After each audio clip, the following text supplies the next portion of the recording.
Finally, the Sony Xperia 1 Mark V is here in the studio, and funny enough, Sony literally hooked me up the Xperia 1 Mark IV a couple of days ago for demo purposes. So this means in this video I can do a quick unboxing for you guys, show you what comes with the Xperia 1 Mark V and compare the design to the 1 Mark IV. And I'm not sure what to expect when it comes to the differences here. It doesn't seem like Sony make massive changes, but there are going to be some, and we'll get a close look at those. And I'll also run through the key things you need to know about the new 1 Mark V. And also it's worth noting, if you actually pre-order this before the release date, you get a free pair of 1000 XM5 over-ear headphones, which are definitely top 3 over-ear noise cancelling headphones right now. So it's a fantastic deal. If you guys do want to get an Xperia 1 Mark V, definitely do it before the release date, because those headphones are game changers. And the model I have right here is the black one, 256GB ROM, 12GB RAM. And this video will also serve as a good opportunity for you guys to request content that you'd like to see with this device. I know a bunch of people have done a ton of content already, so any ideas you guys have for me, let me know in the comments and I will definitely consider them if they're good ones. Anyway, now it's time to unbox this.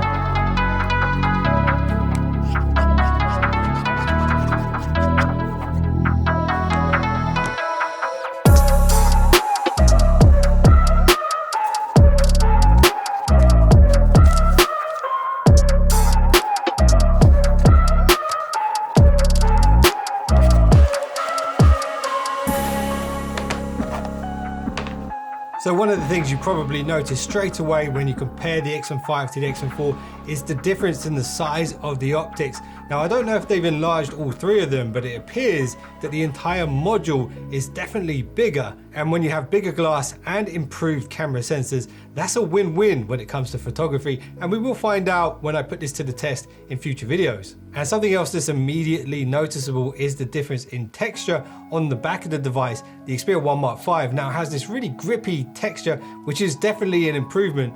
And when I actually reviewed the 1 Mark IV, I did drop and break it, and I did catch that on my Ring doorbell.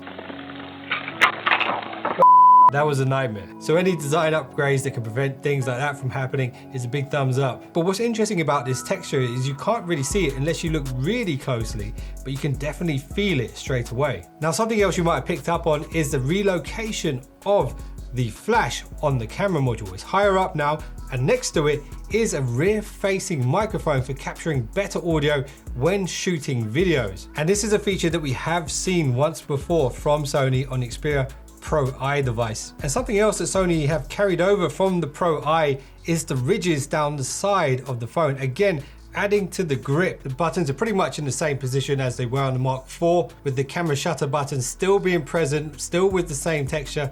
That's fantastic. The SIM card tray is in the same place and can still be removed with just your fingernail, so you don't need a tool to eject the SIM card tray. And the mics on the top and bottom appear to be in the same place, and we still have the legendary headphone jack for that proper 24-bit high-res audio without any issues when it comes to RF signals and things like that, and latency as well is reduced to pretty much nothing. So those are the noticeable differences straight out of the box, but there's a lot more going on when it comes to hardware upgrades inside the device. So let's run through those quickly now. So one of the big upgrades in comparison to the Mark IV is the new sensor type that they're using. It's the Exmor T sensor. It's a 2-layer sensor with 1 layer for the transistor, 1 for the photodiode, and they say it's 2x better when it comes to low light photography. So I'm interested to test this out, and I will be testing it out. So let me know if you want to see a comparison between the 5 and the 4, or maybe the 5 and the Pro I, or a completely different device.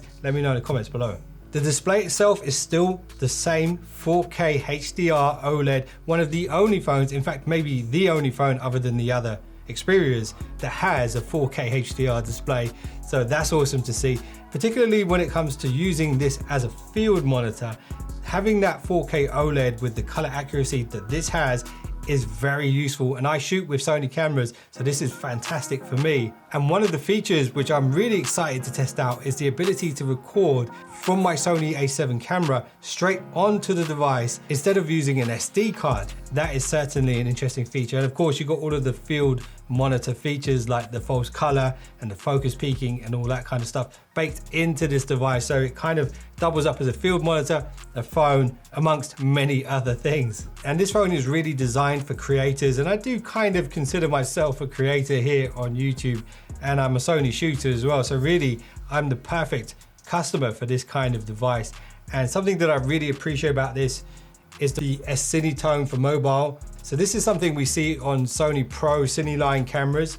It's kind of like Sony's own filter, but for film. So you get really nice skin tones and color tones, very cinematic. And again, that's something I'm gonna have to test out and see how it looks. But the idea is if you shoot with this on, you don't have to do any color grading after the fact. In the creation process, that means there's one less thing to do, and that is a good thing. And all three of the lenses on this device support 30 frames per second autofocus, auto exposure, burst shooting, as well as real-time eye autofocus tracking. And all three of the cameras can shoot 4K 120 frames per second. And for me personally, that's fantastic because that's what I normally do when I shoot B-roll shots, so I can slow it down and get a nice smooth clip. So to have that on a phone on all three of the different aperture sizes and different angles is really amazing. Can't wait to test that out. So the primary sensor is a 52 megapixel sensor, which is massive, but the phone actually only uses 48 megapixels of that because what this allows for is a bit of room around the edges so the camera can stabilize better when it comes to shooting videos and shooting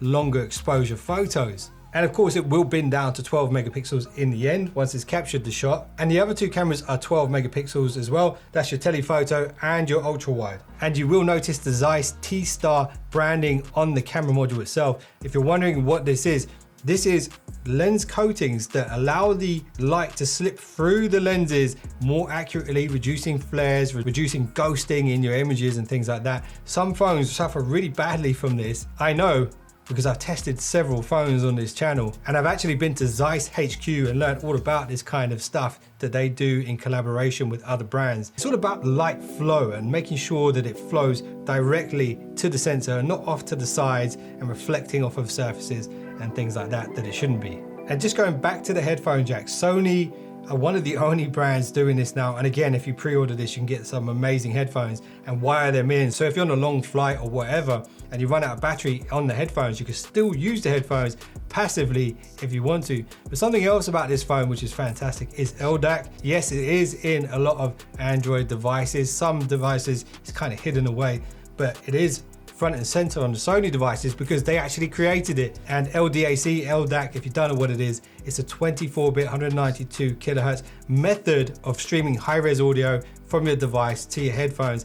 If you're just using Apple's AAC codec or SBC, the speed between the devices is much slower and the quality will not be as good as if you listen to it on a phone like this with LDAC. Of course, this is rocking the latest Snapdragon chip as well, the Snapdragon 8 Gen 2, which is an absolute beast. And I do seem to remember when they did the pre-brief for this, which was quite a while ago, they did mention they made an improvement to the cooling chamber built in. So let me know if you want to see thermal side-by-side test between the Mark IV and the Mark V. That could be quite interesting. So let's wrap up this quick unboxing of the Xperia 1 Mark V. I can't wait to set this up and start using it. Let me know what videos you want to see in the comments below and I will do my best to make them for you guys. And if you're a Sony fan, make sure you're subscribed, notifications on, because I do have a bunch of Sony content coming soon to the channel. Keep an eye out for that. Appreciate you guys for watching. See you in the next one. Don't be late.